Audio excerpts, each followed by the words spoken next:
Let's first take a look at how the Asian markets have started off in today's trading session. But the Hang Seng continues to underperform, but the Taiwanese index is now seeing some buying coming in from lower levels. Remember, the Chinese markets will resume trading after the 7-day holiday today. So that is something that needs to be kept an eye out for. The Japanese markets, though, the outperformance continues there. The Nikkei is up another 1.5% in today's session. That means that the index is now up for the 7th day in a row for the Nikkei after the change in the political establishment there in Japan. So most of the Asian indices, barring the Hang Seng, are trading with a positive bias. Pull up the GIFT Nifty as well. That will give you an idea of how our own markets are likely to start off.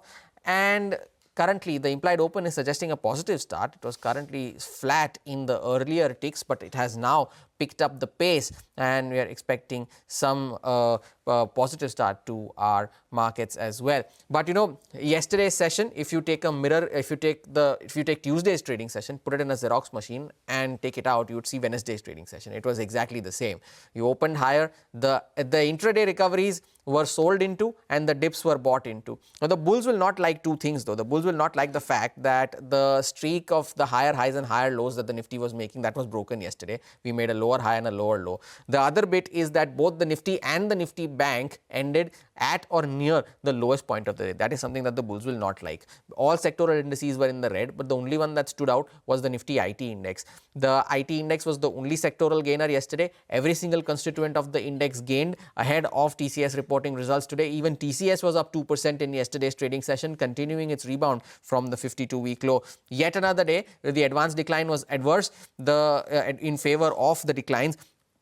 Keep an eye out for that. So now the Nifty somehow managed to defend the 25,000 mark on the downside. So that becomes the first important level to watch out for. And the 24,950, 25,000 zone will be an important support level to watch for the index. Now, analysts also fear a drop if 24,950 breaks on the downside. Analysts expect a fall towards 24,850 levels. Now, for the Nifty Bank too, just as the Nifty managed to hold 25,000, the Nifty Bank closed above the mark of 56,000. So that's one important aspect. The index is down 500 points from the recent high that it made, which was 56,502. But that 56,000 to 56,000 or 55,800 zone might act as some support from the downside, if there is any, on the banking index. Today, not just that, we also have the weekly expiry of the BSE contracts. TCS, Tata Elxsi, GM Breweries report results today. 2 more IPOs open for subscription. The LG Electronics IPO closes for subscription. It's the final day today. So IPO primary market activity continues to remain abuzz. For now, the GIFT Nifty is indicating a positive start to our own markets. It will be interesting to see if that positivity sustains. Over to Ria now, who will list out the stocks that you need to keep an eye out for today. Ria, good morning.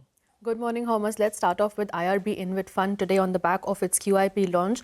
Sources say that the QIP size is likely to be 3,000 crores with an upside option of 250 crores. The indicative offer price is at rupees 60 per unit, which is a discount of around 2.8% to yesterday's closing price. Moving on to the Q2 updates, though, for Concor, the total throughput has gone up by around 10.5% on a year-on-year basis. For Senco Gold, in the first half of this fiscal, SSG growth stands at around 7.5%. And in Q2 of FY26, the total revenue has been seen going up by around 6.5% compared to Q2 of last year.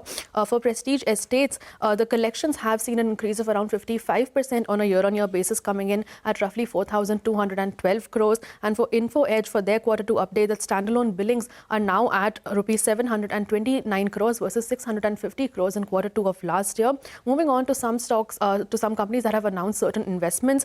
First up is Escorts Kubota. They are going to invest up to rupees 2,000 crores for R&D in the agri and construction space by 2031 in Haryana. Lupin has announced an investment in a new pharma plant in Florida in the US, and the total investment for them will be $250 million over the next 5 years. And Eicher Motors will also be in focus. VE Commercial Vehicles, which is a subsidiary of the company, has announced its plans to manufacture Volvo Group's industry-leading automated manual transmissions for India and also for select Asia Oceania markets, and this the total investment for them will be roughly 544 crores. 2 stocks will also be in focus on the back of order wins. GR Infra has received an LOA from Jharkhand Highway Authority for a construction project worth roughly 290 crores. Garuda Construction has received orders worth roughly 144 crores for civil works of a development project in Mumbai. And lastly, EPL will also be in focus since the MD of the company, Anand Kripalu, has announced his retirement with effect from the 31st of December of this year. year. Priya, thank you for that update. Lastly, Sudarshan joins in with cues from the F&O space. Sudarshan, good morning. Good morning, Hamas. So after yesterday's session, one question comes to mind, that is this a pause ahead of big gains or is this a pause ahead of big falls? So everything will depend on the earnings season, and Shri Ganesh of that happens with today's earnings that TCS announces today in the evening. And as far as yesterday's whole session was concerned, good part was both Nifty and Nifty Bank managed to hold the important levels. Nifty 25,000, Nifty Bank 56,000, and support came from the IT index ahead of the earnings season. For today also, like the previous 3 days, GIFT Nifty is indicating a start with, today it's indicating with muted gains. And on the flows front also, we have seen both FIs and DIs buying in the cash as well as derivative market, but the amount is very less. But FI's long exposure remains at multi-month lows of 7%. In the options data on the call side, 25,100 and 25,200 were the active ones. And on this put side, 25,000, 24,900 have become very active. So like yesterday only, support for Nifty remains around 25,020 and resistance remains around 25,200, 25,450. For Nifty Bank, support would be around 55,700 to 55,800 and resistance would be around 56,300 to 56,400. One stock that remains in the band is RBL Bank. One stock that was seeing fresh longs was Infosys, and one stock that was seeing fresh short was RVNL. Sudarshan, thank you for that update.